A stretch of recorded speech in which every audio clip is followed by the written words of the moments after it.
Ouais. On va prendre 2-3 peintures suggestives qui parlent un peu de ton expérience picturale. Ouais. Je pense que Gianni avait souligné une des premières peintures de 88 qui s'appelle The Body. On a l'impression que c'est une poupée qui aujourd'hui, manifestement, a tendance à se craqueler. Il y a notamment l'idée par exemple, de commencer en juxtaposer 2 œuvres, un très récent qui est ce faux paysage qui s'appelle Mountains, qui a été fait avec du cellophane et simplement le truc pour des plantes. C'est basé sur, c'est pas un paysage réel. Avec une surface complètement différente que cette peinture qui est presque une icône dans l'œuvre aussi, qui a été faite en 90, déjà avec l'idée de ces craquelures, parce que j'ai fait usage d'un médium qui donne des craquelures prématurées. Alors, qu'on a l'idée, parce que le poupée que j'ai encore, d'ailleurs, c'est une poupée d'enfance que vous pouvez ouvrir avec et on peut le remplacer et tout ça, devait avoir cette double identité, l'idée de ce qui était le réel, mais aussi cette idée de porcelain, de la fragilité, le fait qu'il n'a pas de sexe, qu'il y a l'idée de cicatrice, il y a quelque chose de violent quand même. Et que ça prend la place du visage. Similarité avec l'autre, avec Munich, c'est que là, en tant qu'un masque n'a pas de visage. Les deux, en tant qu'avec le body, il y a la coupure claire et nette dans le cadrage en fait. Il y a un autre cadrage, on ne voit plus ce que c'est devant en fait le Haus der Kunst à Munich en 1933, parce qu'autour il y avait aussi des gens qui étaient en fait pour le carnaval, qui sont déguisés en juifs orthodoxes par exemple. C'est ça que j'ai barré de l'image. Mais en tant que ça, on a quelque chose qui a un certain élément d'orientalisme presque dans le figure qu'on voit. De nouveau, on ne voit pas que le sexe, on ne voit pas que c'est un homme, une femme, je ne sais pas quoi, un turban aussi. Et le fait que tout ce visage est complètement clos. D'ailleurs, j'ai refait cette image, beaucoup plus grande, qui est maintenant dans la salle de fête en fait, le Athénée à Anvers, qui était la première école non religieuse, qui était battue par Napoléon. Et là, cet espace festif était restauré, ça a brûlé, ils ont resté l'effet du feu il y a un niche, il y a une œuvre du 19e à l'autre, mais là c'est devenu une peinture de 3 mètres 50 quelque chose. C'est le même motif qui revient parce que ça qui était très... Alors, dans ce sens-là, le dernier tableau qu'on fait allusion, c'est un tableau qui vient d'un expo qui s'appelle Heimat. Il y a 2 œuvres dans l'expo, Ernest Claes, et ce ne sont pas des pieds, ce sont des doigts. En fait. Et ça, c'est simplement l'idée de finir avec de nouveau cette idée de tactilité, quelque chose comme Fingerspitzengefühl, mais aussi une certaine manière d'allégeance dans la lumière aussi. Et ça, c'est un truc de 85. Aussi de faire une distinction entre la lumière, parce que c'est un espace assez pervers, c'est une ville morbide, et dans ce sens-là, je ne voulais pas faire rétrospective. C'est pas rétrospective, c'est un truc. C'est un dialogue, entre les œuvres. Avec des choses qui ne sont pas tropicales, pas Moine Kitoko, pas le Mumba, pas Condoleezza Rice. Il y a sauf ces 2 trucs qui sont incastrés dans le mur, c'est le début et le fond en haut du dernier espace.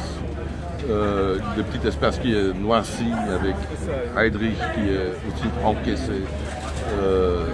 Ce sont aussi naturellement 2 trucs qui ont à faire avec la Deuxième Guerre mondiale. D'ailleurs, on est en Italie, alors le fascisme, c'est évident. On y est d'ailleurs. Hein? On est dedans. La pelle, c'est quelque chose que... C'est Malaparte. Oui, Malaparte, je voulais avoir un titre italien Non, Malaparte, c'est venu à cause du fait que j'ai revu par accident. D'ailleurs, il y en a un œuvre qui est directement là-dessus, c'est la cheminée dans la villa de Malaparte, qui est partie cheminée et fenêtre. Et c'est à cause du fait que sur mon iPad, par accident, j'ai revu il y a trois, 4 années, revu le film, le fameux film Le Mépris de Godard, qui n'était pas basé sur Malaparte, mais pour la Mepressa de Moravia. Mais c'était vraiment dans ce fameux encadrement avec le villa, un film qui est, je trouve, épique, parce qu'on ne pouvait plus jamais refaire. D'ailleurs, Fritz Lang est mort, Brigitte Bardot qui comprenait rien du dialogue, maintenant vieux et moche. Et dans ce sens-là, il y a tout cet élément d'un film qu'on ne peut plus refaire. Et là, enfin, j'ai lu tous les bouquins de Malaparte. Tout ça, pas un écrivain formidable. On va dire que Caput était meilleur que La Pelle, comme littérature, mais il y a cet accident dans l'histoire où il était remplacé comme chroniqueur, toute l'histoire avec le fascisme, plus tard avec les Allemands au front de l'Est, et en fait, parce qu'il a fait tout le tour, comme officier de liaison avec les Américains, avec la libération notamment de Naples. Et après, son truc avec le système communiste et les Chinois. Alors, dans ce sens-là, il y a toute cette mégalomanie dans le personnage que je trouvais assez singulière, mais ça n'a rien à foutre directement avec... rien à foutre avec... Could I get a Bloody Mary? Yes, one. Ouais, bien. Et ça n'a rien à foutre avec tout l'expo. Mais je l'appelle, qui en français... Et que, je veux dire, un outil, mais enfin... Oui, c'est la bêche. La bêche, oui, c'est ça. Mais c'était aussi intéressant comme jeu de mots. Mais c'est la peau en italien. Mais en Italie, c'est la peau. Et c'est sauver sa peau aussi dans le livre. Hein. Ouais. Et l'idée était de faire un expo qui était sous la peau, c'est l'idée. Et understatement, voilà. Complètement understatement. Qu'est-ce qu'il y a sous la peau, Luc? Sous la peau, il y a de la violence, il y a de la tendresse. D'ailleurs, ce sont des choses que les gens ressentent. Et l'apparence trompe aussi. L'apparence trompe. Et l'apparence, oui, et c'est la méfiance, la grande méfiance envers les images qu'on vit maintenant. C'est pour moi que ça s'est mis en évidence avec Facebook et tout, le deep web et tout ça. C'est pas un accident, d'ailleurs, pour moi, ce n'est pas quelque chose qui me choque. Je le savais déjà dès le début, quand je voulais réinventer ou au moins avoir la possibilité de peindre encore, que j'avais l'idée de faire une sorte de falsification authentique, que j'ai dit, qui était quand j'avais 18 ans. Et je n'ai pas eu d'erreur, enfin, j'ai pas fait une erreur, c'est complètement vrai, parce qu'on vit cet élément entre le news, le fake news et tous ces éléments. Et d'ailleurs aussi, à cause de ça, le poster child qui est le 2017, pourquoi? Parce que c'est ce qui s'est passé en 2017, il y avait déjà Brexit, Trump et tout ça, mais aussi ça vient d'un sitcom brésilien qui s'appelle Les 3%, et c'est là que les gens qui n'ont pas encore 30 ans, ils pouvaient améliorer leurs existences par arriver à la partie privilégiée de la société, mais ils doivent faire tous des tests. Et un des tests est une sorte de habitat où on voit des gens assis autour d'une table, avec toujours le même visage, mais ils doivent deviner ce qui s'est passé. Alors là, c'est la femme qui est empoisonnée. Il y a une autre association que j'ai fait, évidemment, c'est un point de vue. Hein. La pelle et il y a la peau et puis la peau de la peinture aussi. Hein. Et je trouvais intéressant le rapport surtout avec Bordy de 1990 où à un certain moment la blessure se transfère ou se transforme dans la matière picturale. Il y en a un autre qui n'est pas ici, qui s'appelle la nuque, où il y a réellement des cicatrices faites avec le bout du pinceau dans des blessures réellement dans le pot du canvas. En fait. Voilà. Mais bon, oui.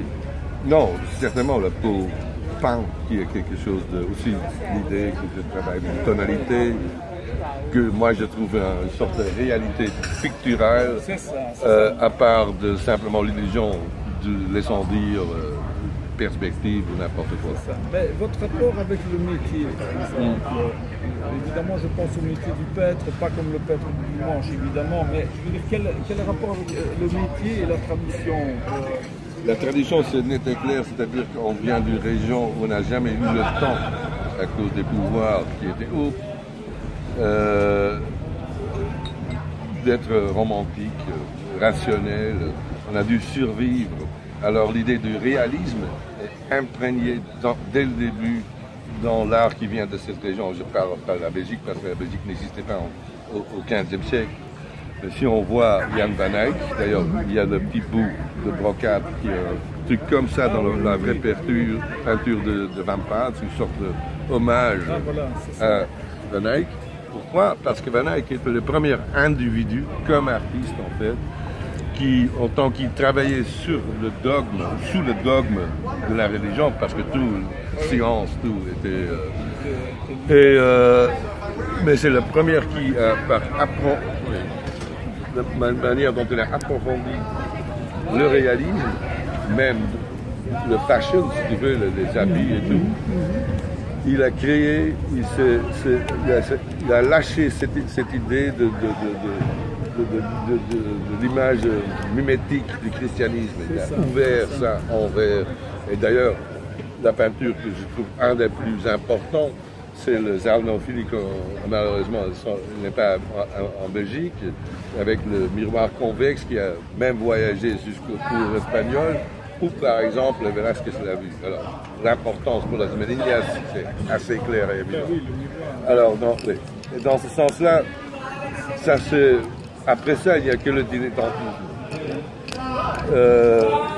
Alors le réalisme, même si on parle de Ensor, si on parle de Magritte, et on dit Magritte est surréaliste, c'est pas surréaliste, parce que le meilleur tableau, le meilleur connu, c'est avec ceci n'est pas une pipe, la trahison des images. Certainement, c'est pas une pipe parce que c'est une peinture, c'est une image. Alors, c'est du réalisme. Et Ensor n'est pas un fou grotesque, c'était un précurseur de l'expressionnisme un peu dans sa solitude, mais quand même. Alors dans ce sens-là, c'est toujours cet élément de survivre, de s'adapter, de confirmer, d'approprier, ce sont tous des choses qui sont en évidence. Bon, aussi mes contemporains, si vous voulez. Ouais. Même le pavillon belge maintenant, qui est assez formidable.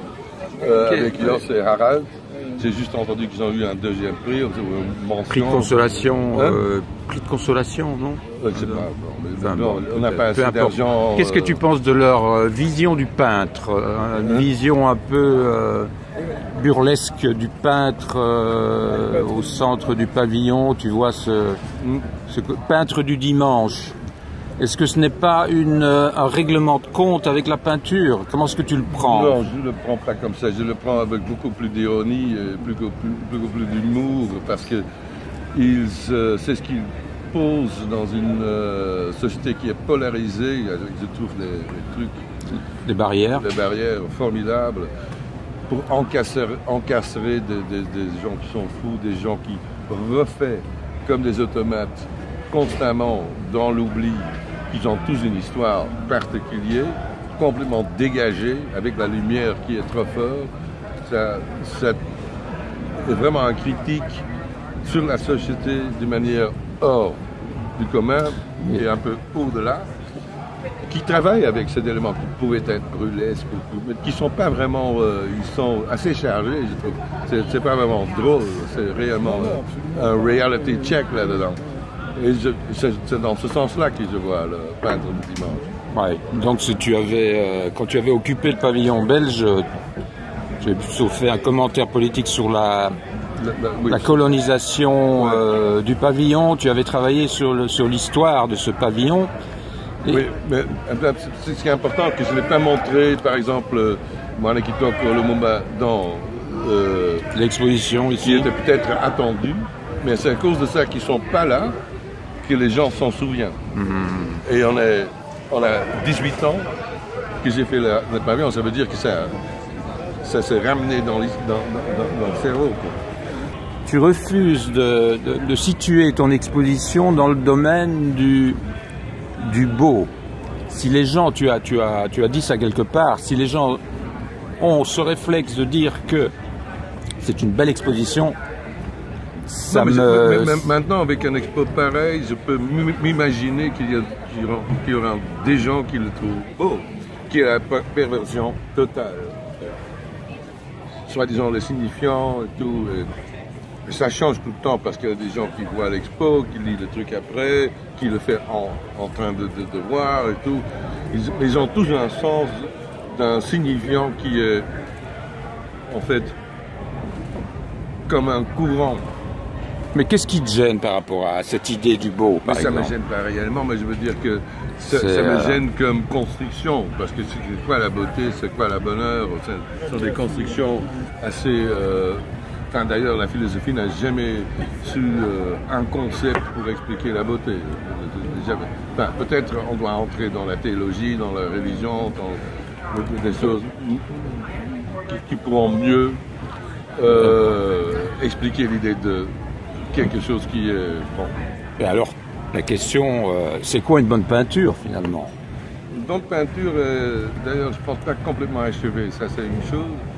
Et il y a un point mou, il y a quelque chose, il y a une faiblesse dans l'image par laquelle on peut, j'appelle le breaking point, c'est comme avec, on a un mur, il y a un certain point qui est le moins fort. Ce point le moins fort doit être là pour entrer, casser l'armure, mais aussi entrer dans l'image. Et ça a toujours été le cas. Et avec chaque peinture, je peux t'expliquer où c'est. C'est pratiquement jamais au centre. C'est un processus de travail. C'est votre processus de travail, du point de vue de l'idée, ça. Oui. Donc une peinture n'est jamais finie, alors, pour toi? Oui, enfin, jamais fini. On arrête, parce qu'on doit arrêter à un certain point où on le casse aussi.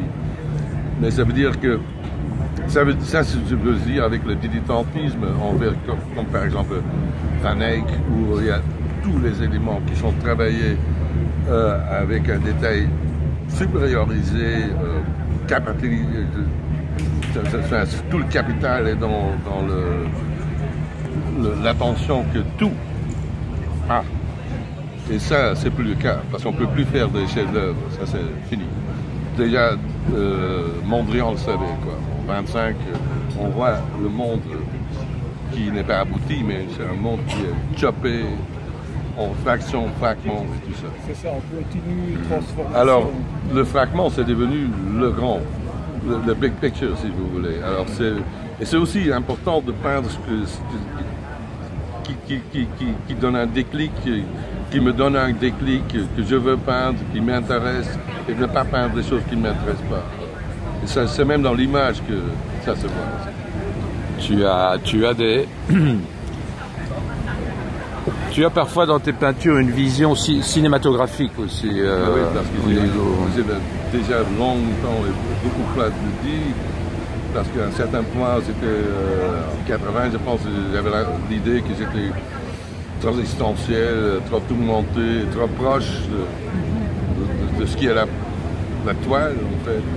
Et je devais m'en sortir, et, par accident, il y a quelqu'un qui est venu avec un caméra Super 8, après Super 16, 35 à la fin. Et en fait, pas les moyens financiers pour le faire, je suis revenu à la peinture. Mais à ce point-là, c'est ce que le caméra m'a donné, c'est le distance qui était nécessaire pour faire des images, que je n'avais pas auparavant. Alors, par l'idée on peut même éditer dans le caméra, si vous voulez. Et le close-up, c'est un truc qui n'existe pas en réalité. Alors, ce sont tous des éléments qui ont réinformé la peinture. Et à un certain point, il y a quelque chose d'extrêmement similaire entre filmer et peindre. Je serais un mauvais photographe parce que je serais toujours en retard. Un photographe est dans le moment. Et c'est aussi dans ce sens-là qu'on ressent et on se souvient des photos comme des moments, comme l'idée du momentum est dans cet élément. Et avec la peinture, c'est autre chose. Ça prend son propre temps et ça se souvient beaucoup plus dans l'incapacité qu'autre chose. Et avec le film, naturellement, il y a un narratif et tout. Mais en même temps, il y a deux fois l'idée de ne pas s'attaquer directement dans le moment à l'image, mais de l'approcher. L'approche est quelque chose de très important. Tu as marqué dans ton parcours le pavillon belge, en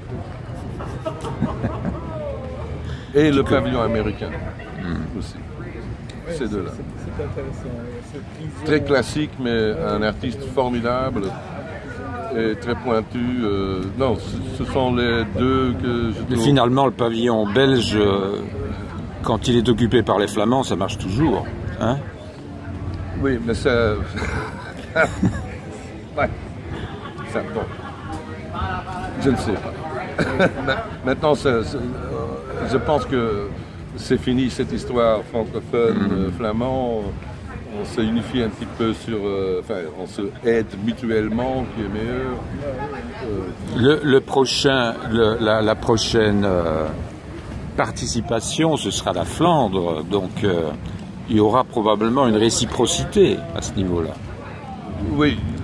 Écoute, c'est ce si petit pays, la Belgique, qui est... Heureusement, parce que normalement, c'est pas assez grand pour avoir une guerre civile, par exemple. Alors, dans ce sens-là,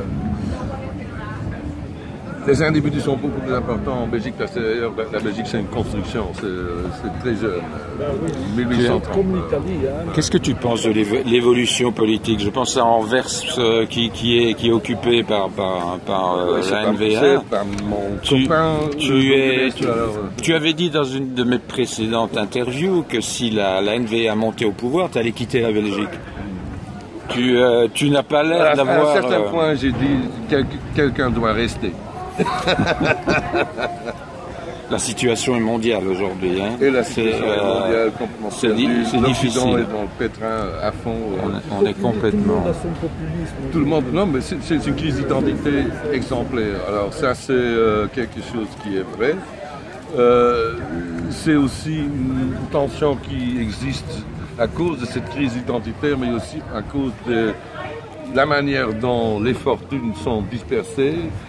Et à un certain point, on pouvait s'imaginer qu'on aura un point où une grande partie de la population ne va pas apprécier ce qui se passe. La manière dont ça à cause des nouvelles technologies, du Facebook, des nouvelles médias, que ça s'est devenu en fait influencé par des forces ultérieures. Je parle des Russes. D'ailleurs, c'est ce qui s'est passé dans le pays le pays d'origine de ma femme, par exemple, Venezuela. C'est une sorte de blueprint pour ce qu'on pourrait avoir dans le futur, de cette façon. Alors, c'est vraiment catastrophique, en fait. Ouais. Bon. La réponse de l'artiste aujourd'hui... La réponse de l'artiste pourrait être plusieurs choses. Ce sera beaucoup de choses. Je pense que les artistes doivent faire beaucoup plus que moi je devais faire auparavant comme artiste. Parce que la situation a complètement changé. Quand on voit, quand j'ai commencé à travailler avec David Spitz, j'avais 5 premiers artistes. C'était Stan Douglas, Jason Rhodes, Diana Tater et Franz West, par exemple. D'ailleurs, il y a déjà 2 qui sont morts, Franz West et Jason Rhodes. Maintenant, il y avait une assistante qui maintenant fait l'opération à Londres, Angela Schul, qui a dirigé là-bas. Il y a 400 personnes qui travaillent. Alors, c'est devenu corporate. Mais le rôle de l'artiste, tu ne m'as pas répondu. Le rôle de l'artiste aujourd'hui. Le rôle de l'artiste, dans ce sens-là, c'est qu'il est complètement encarcéré. Si moi, j'ai eu de la chance parce que j'étais jeune et je suis agrandi avec cette histoire. Mais quand tu es un jeune artiste de 28 ans, ou par exemple la Nigérienne Crosby qui maintenant va à 3,5 millions parce qu'elle est African American et en fait c'est dans la polarisation. Qu'est-ce que tu vas faire alors qu'elle est 33, qu'elle est quoi? Alors qu'est-ce qui se passe avec des gens pareils? Tout ce qui sont faits, c'est comme des branding, pas de leur œuvre, mais des grands joueurs qui sont des grandes galeries, qui sont devenus, en fait, il n'y en a pas énormément, mais qui sont devenus corporate. Enfin, et là, c'est à cause de ça qu'il y a beaucoup d'artistes qui vont faire des expos dans leurs appartements. Mais ça veut dire aussi qu'il y a un élément d'activisme qui va surgir. Enfin, il doit faire beaucoup plus maintenant. D'activisme, donc tu es pour les gilets jaunes. Maintenant, tu es pour les gilets jaunes. Hein? Tu es pour les gilets jaunes. Je ne suis pas nécessairement pour les gilets jaunes parce que je pense que c'est aussi très dangereux, dans le sens que, de nouveau là, la manière d'influencer des éléments populistes comme ça, on peut l'influencer par de différents côtés. Et je ne sais pas nécessairement que le plan de Macron est mauvais, nécessaire. La manière dont il se traduit envers son public, c'est autre chose. Alors là, c'est toujours le côté qui a le moins à dire qui va gagner. Ça veut dire que on vit dans un monde qui est devenu tribal. C'est ou t'es de ce tribu ou t'es de ce tribu. Quand je te dis ou quelqu'un quelque chose d'intelligent, ça fait pas cas. Alors quand Obama dit quelque chose, a fait un speech avec Trump, il dit I fell asleep. Et c'est pourquoi il va être réélu. Trump. Réélu, oui, absolument. Juste après le Brexit, je savais aussi que le Brexit passerait à cause de l'ignorance totale. Et là, d'un coin, d'ailleurs j'étais à Londres quand je suis réveillé avec Nigel Farage, et je dis Trump va gagner, exactement. La même chose, anti-intellectualisme, contre l'establishment, et on va pour les blancs, le white trash qui n'a même pas le recours aux ethnicités. Et bon. Et ça, on peut faire des reflets envers les années 30 si vous voulez. C'est le même systématique, mais ça ne veut pas dire que c'est la même chose. Enfin, c'est la même chanson de toute façon.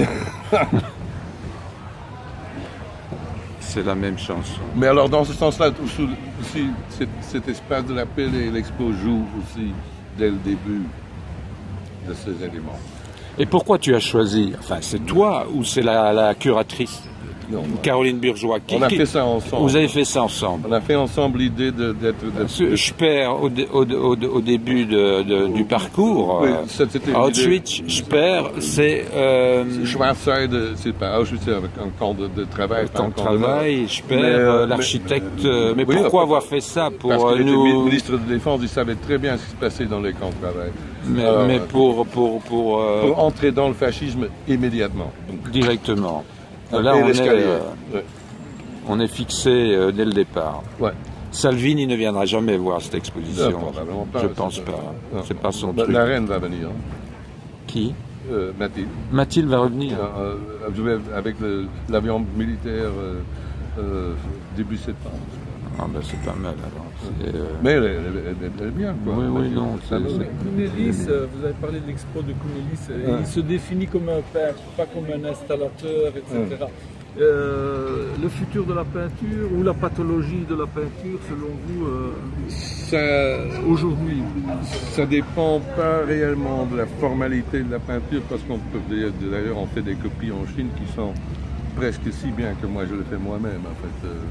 Tu ne défends pas la peinture, tu défends aussi des attitudes. Mais il y a des tas d'éléments de picturalité dans des autres formats, dans des autres... Et moi, j'aime peindre, alors j'ai fait de la peinture. Vous êtes peintre, dans ce cas-ci. Et aussi parce que c'est très économique de le faire. On peut le faire soi-même, on n'est pas sur le plan de format, on peut peindre très grand, c'est beaucoup plus grand qu'on peut emprunter. Il y a un côté aussi physique.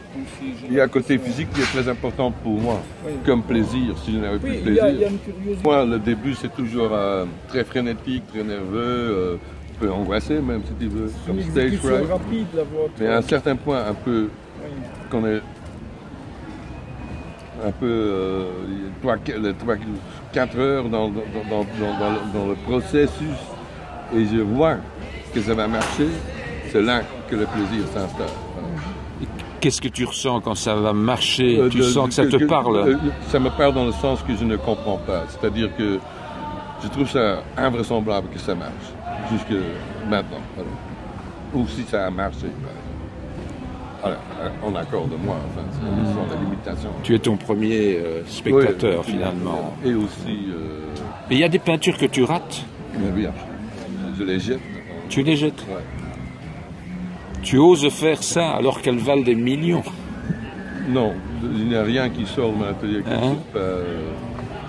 dont je ne suis pas convaincu. Et certainement pas maintenant. C'est honnête. Non, parce que c'est dangereux. Non, mais arrivé à ton stade, Non, mais non. c'est un danger. C'est pas une énorme production. Quand on voit le premier catalogue raisonné de 78 jusqu'à 94 et jusqu'à maintenant, le paquet, c'est quoi? C'est 600 peu un peu. C'est pas énorme. C'est une production énorme. Une petite curiosité technique. Les clous. Oui, parce que aujourd'hui tout le monde travaille avec des agrafeuses. J'aime les clous. Oui, mais ce sont vraiment les clous qu'utilisaient Titien, Tintoretto, Caravage. Mais je trouve ça d'ailleurs plus beau. Et aussi, je le fais à côté et pas derrière. Oui, j'ai vu parce ça. que là, je peux faire la tension beaucoup plus fort comme un drum comme ça. Mais qui est-ce qui les cloue? Tu as une équipe Auparavant, je le faisais moi-même. Maintenant, j'ai des assistants qui font ça. Oui. C'est devenu partie de la physicalité de l'objet. Exactement. Et d'ailleurs, je ne travaille jamais sur un truc sur sa gîte. Simplement un petit bout de toile ou un bout de toile cloué sur le mur. Parce que j'ai besoin j'aime pas ce... Il te faut ce rapport au mur, le rapport au mur est très important. À la spatialité. Et puis, dans certains tableaux, ils ont aussi des touches de couleurs, des scènes, non? Ouais. Oui, ils sont juste à côté. Parce que ça me donne aussi l'idée de... Je peux changer le format jusqu'à la fin. C'est ça.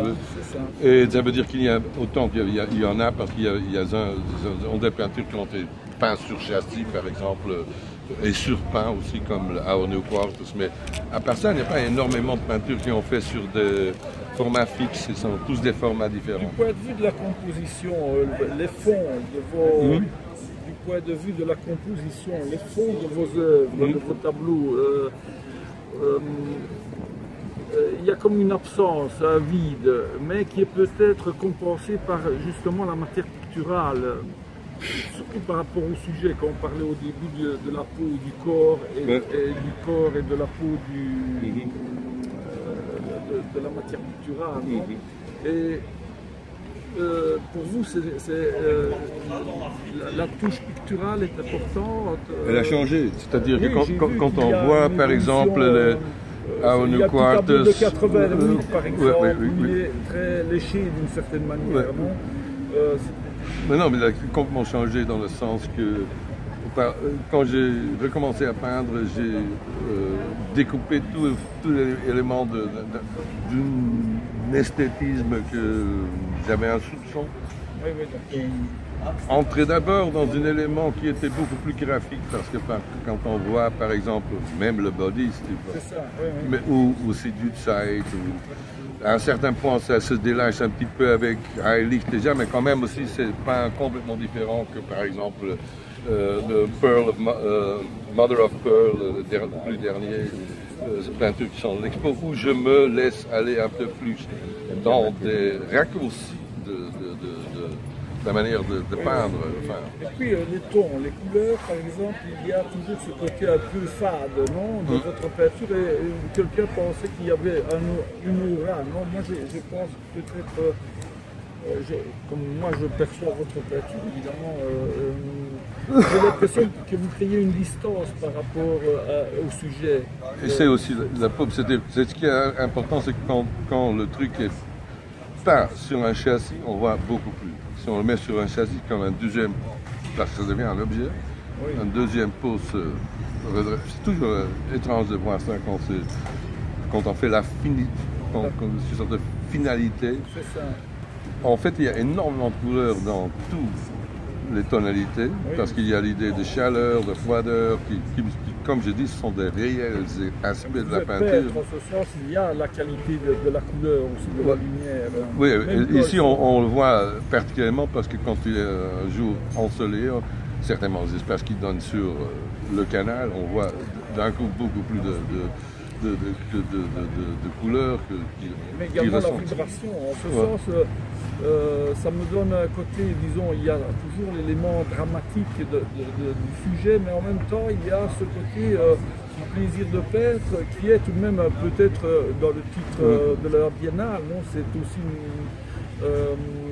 le tempi, comment Ralph Rudolph Mais you live in interesting times. c'est ça, c'est ça. Un peu, c'est le fait de peindre. Pourrais-tu de faire, vivre pas au seulement de présent? penser, Pourrais-tu vivre au d'idée, présent, quoi? Et c'est Oui, tout le problème. de résister, de réagir. C'est ça. Et il y a l'idée du trace humain. Exactement Qui est- aussi.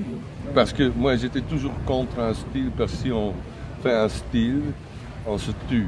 Alors, pour moi, faire la peinture, c'est comme faire de la bicyclette. Alors, c'est comme la manière dont on écrit, ça change.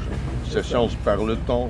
Alors, c'est dans ce sens-là qu'on ne peut pas, autant que techniquement, je peux refaire n'importe quoi, ça n'a jamais la même intentionnalité, on le verra immédiatement. Que c'est refait. Alors, on ne peut pas refaire. En fait. On peut agrandir, mais pas refaire. Agrandir, c'est autre chose. Ça, c'est autre chose. Ça, c'est pourquoi que j'ai fait des peintures murales. Pourquoi tu fais des fresques. grandes peintures? Pourquoi Hein? tu passes au grand format maintenant? C'est les commanditaires qui sont... Non, les deux qui sont ici devaient être très grands parce que ils devaient être cons. Quoi. L'idée de ce nature morte était une réaction sur le fait que moi et ma femme étaient à New York. Et je me dis, qu'est-ce que je vais faire? Je ne vais pas faire un truc. J'ai fait ça plus tard, en 2005, mais pas immédiatement. Je ne peux pas réagir à voir la télé, CNN tout le temps, les avions, les gens qui tombent, et qui est assez effrayant quand on est emplacé dans l'endroit même, où ça pue d'ailleurs aussi. Et alors j'ai dit, on va faire quelque chose d'idyllique, c'était juste avant le documentaire, alors j'ai fait le dernier dénominateur important, le plus bas en fait, c'est la nature morte. On va l'agrandir et j'avais dans la tête aussi cette fascination avec une peinture inachevée de Cézanne qui avait du blanc avec du blanc de plomb. Alors c'est devenu une sorte de bleu, une vague bleue qui s'adressait. Alors c'est à cause j'ai fait mon propre nature morte, un Polaroid. En fait, peint, j'ai repris un peu du contraste qui serait une idée projetée, si tu veux. C'est une peinture complètement apolitique, et à cause de ça, c'est extrêmement politique. Alors ça devait avoir une grandeur qu'on ne pouvait plus consumer, quoi. Et le même avec le Turtle qui de ces séries sur Disney. Tu devais vivre avec une peinture. Une peinture chez toi. Si tu pouvais choisir entre aucune peinture de moi, non. Aucune peinture de toi. Tu choisirais quoi? Un Cézanne, un Raoul de Kayser Qu'est-ce que tu devrais choisir? Une peinture avec lui. Enfin, je voudrais avoir un Caravage, peut-être. Il y a tant de choses. D'ailleurs, c'est très pasolinien, ça. Je collectionne, ma femme et moi, on collectionne aussi. Mais par exemple, une peinture noire de Ad Reiner. Ça, je veux réellement avoir.